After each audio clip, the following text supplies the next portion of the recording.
Mr. Chairman, I want to thank you for hosting this hearing. Congresswoman Duckworth, you as well. Thank you, Chairman Chaffetz. I appreciate you all bringing attention to this issue.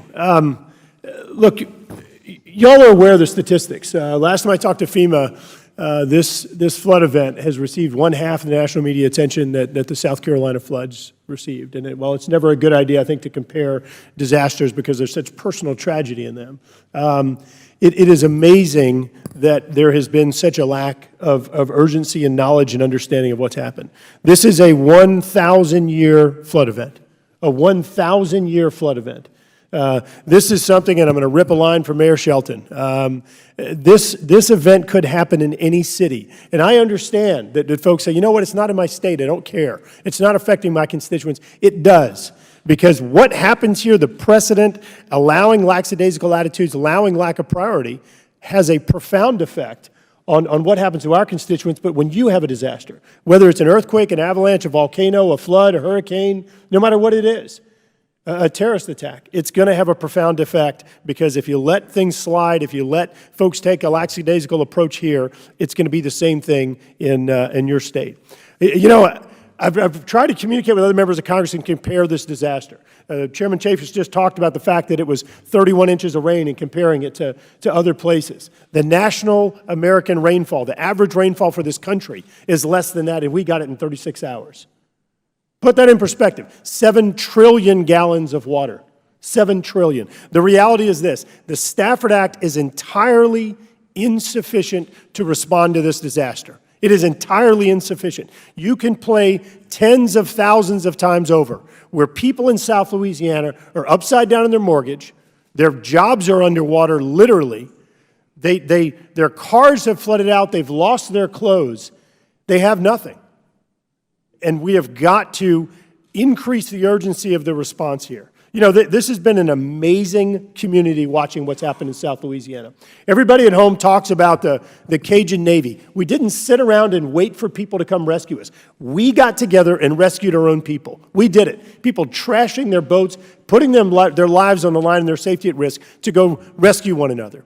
We had the Cajun shelters set up where people opened up their homes, businesses, churches, and everything to shelter people. Cajun chefs popped out, pulling their barbecue grills out, cooking for tens of thousands of people, and the Cajun Army got together, and the Cajun Army did an amazing job going through and stripping and gutting tens of thousands of homes in South Louisiana. Let me be clear. This wasn't because anybody directed them to do it. It wasn't because they were paid to do it. They did it because that's what our community is about. But now we're in this position where the volunteerism, the generosity, the selflessness, it can't get us any further. Now we're to the point to where we actually need help. The housing unit progress is absolutely unacceptable. The fact that NOAA can come out in 2 weeks and say that this is attributable to climate change, fascinating to me. I couldn't even imagine that scientific calculation. This is attributable to climate change, but they can't tell John Doe on whether he's going to get a house or not, whether he's going to have a place to live, still living in their moldy home, still living in a tent, still living in a car. It is amazing what can happen when you prioritize things. You have a political agenda, you can make something happen. And talking about urgency again, in 2 weeks, NOAA can come out and do complex calculations to determine this is the result of climate change. Yet, in 30 years, the United States Army Corps of Engineers can't deliver the Comeat Diversion Project that was authorized by this Congress in 1986. I don't know how many times we're going to continue the stupidity of spending billions of dollars after a storm instead of millions before, making our communities more resilient.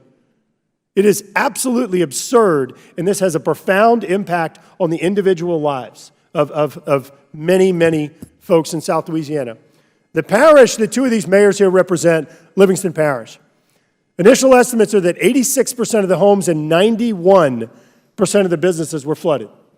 Think about that for just a minute. 86% of the homes and 91% of the businesses. It has devastated communities. It has absolutely devastated them. It's crippled them. Mr. Robinson, I appreciate you being here, and we've worked together for a long time. And again, I really do appreciate you being here.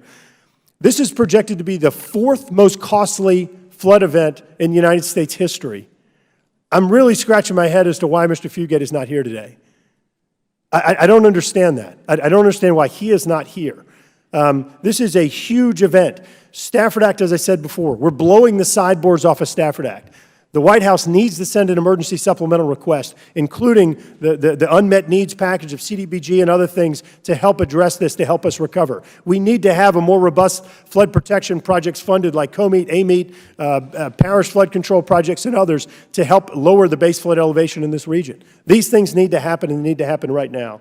I'm going to yield back. I just want to, Mr. Chairman, very quickly note that we're joined by a number of folks that have been down there in the trenches through this disaster. In addition to the esteemed panel of the governor and the mayors, we have a Lieutenant Governor, Billy Nungesser. We have our Commissioner of Agriculture, Mike Strain, State Senator Chairman of the Homeland Security Committee, Bodie White, a number of other leaders from the state of Louisiana, and folks that have been in the trenches and tireless in their efforts to help recover. And looking forward to working with my friend Congressman Richmond over there on a full recovery package. Thank you. Yield back.